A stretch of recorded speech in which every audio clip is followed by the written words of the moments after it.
Hey, old school gamers. Welcome to another feedback discussion.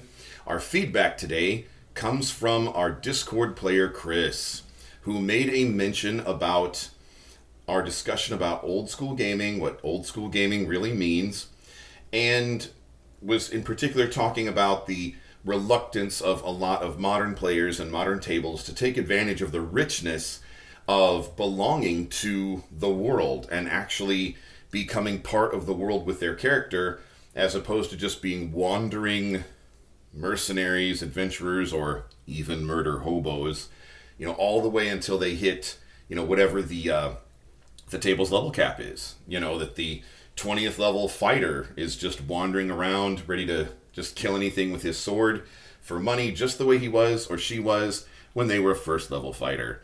And whereas a 20th level fighter, might have become a king or a general or a queen or grand marshal or warlord or started their own mercenary company or something like that.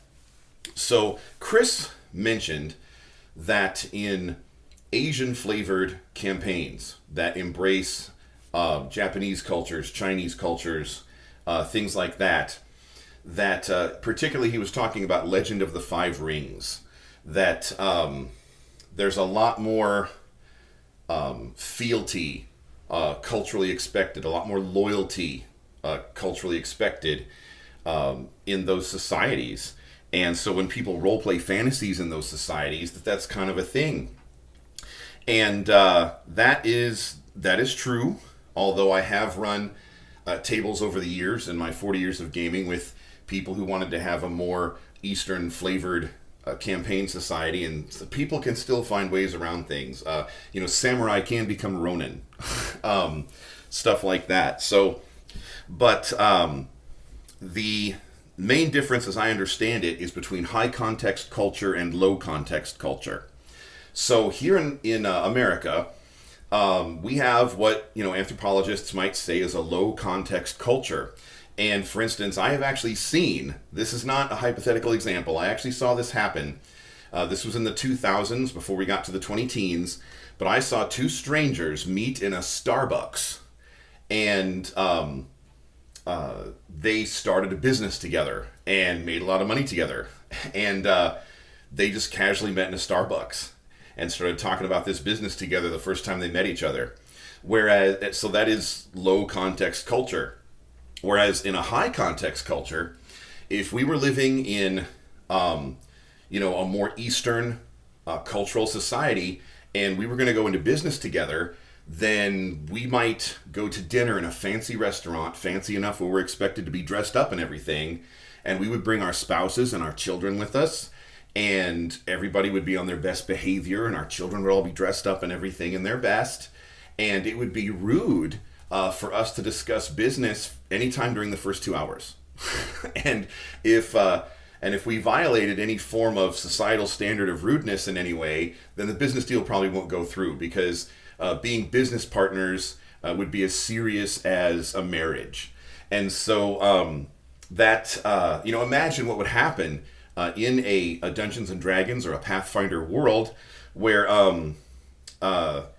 just to the quest giver scene, a lot of gamers, a lot of players, they just want to get the quest giver scene over with. But imagine what would happen if the quest giver thought it was rude if they, imagine if the quest giver wanted to actually get to know them and get to know, their reputation, get to know their resume, get to know their experience, ask them who their parents were. I mean, obviously this is not something that's going to happen at most people's tables, even if they do want to role play, samurai and ninja and stuff like that. But that's, the difference between a high context culture and a low context culture from an anthropological point of view. But so I kind of appreciate what Chris was bringing up about, Asian flavored campaigns. But I still stand by from experience what I've said, that overall, chaotic neutral is the most favorite, most popular alignment over the years. 10 is a nice round number, and I have been DMs for tables that averaged about 10 people back when I was wild, crazy, and in college and stuff. And I would say, just because 10 breaks up into nice percents for an example, that at any given table, you might have 2 or 3 20 to 30% two or three of those people might be something like the classic traditional lawful good paladin from when paladins had to be lawful good and they didn't have a variety of alignments they could be. You might have a traditional lawful good paladin. You might have a stick up their butt lawful good cleric who is very strict and pious and religious. You might have samurai. If somebody wanted to play Asian Adventures or something, but you might have 20 to 30% of people that actually wanted to play something like that, but 7 or 8 people out of 10, 70, 80%, woohoo, I'm chaotic neutral. Woo, look at me, I can do whatever I want. I'm chaotic neutral. I'm doing whatever I want, but I'm not evil. I'm just chaotic neutral. And, so they would expound both their characters in universe and their players at the table, over the table.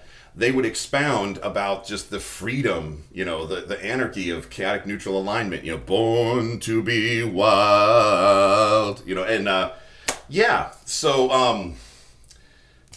what do you guys think? So, definitely welcome any more discussion about this kind of thing. So, what is your favorite alignment? I generally play neutral good when I game.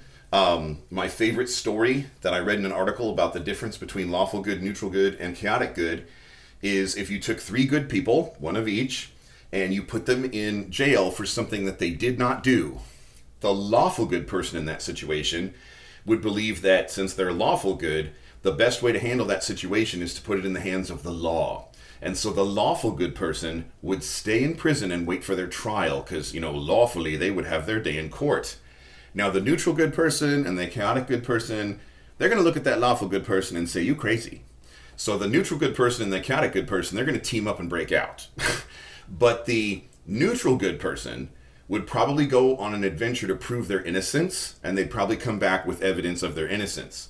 Whereas the chaotic good person, once they busted out for being in prison for something that they did not do, they're not going to care what other people think because they're chaotic good. They know in their heart they didn't do it.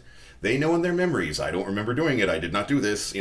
I also know logic. It doesn't make any sense that I'm the one who did this. So the logic person, or the chaotic good person, since they're chaotic good, they're independent, chaotic. They don't care what other people think, but they are good, chaotic good. They don't feel the need to be exonerated in somebody's lawful court. They don't care what other people think. They're good in their heart, and that's what they know as chaotic good. So the lawful good person would stay in prison and try to get declared innocent in court. The neutral good person, the chaotic good person, they break out. And the neutral good person, since they're a balance of law and chaos, they would probably care what other people think enough and care about the law enough to want to go on an adventure to find evidence of their innocence and clear their name and prove themselves. But the chaotic good person ain't going to care. So that was my favorite example over the years of the difference between lawful good, neutral good, and chaotic good. It put them in that situation, put them in prison for something they did not do. So anyway, any more discussions or ideas, questions, comments, just leave them below, and I will get to as many as I can. In the meantime, I'll see you around the gaming table. Hey, if you'd like to actually play with me as the DM or one of the other grumpy old GMs you might see on this channel, then reach out to our Discord. If you're seeing this on YouTube, it'll be in the comments down below. And if you're seeing this on TikTok, then just look for Grumpy Old GM's Discord server or come to our website, even better, even easier, grumpyoldgms.com.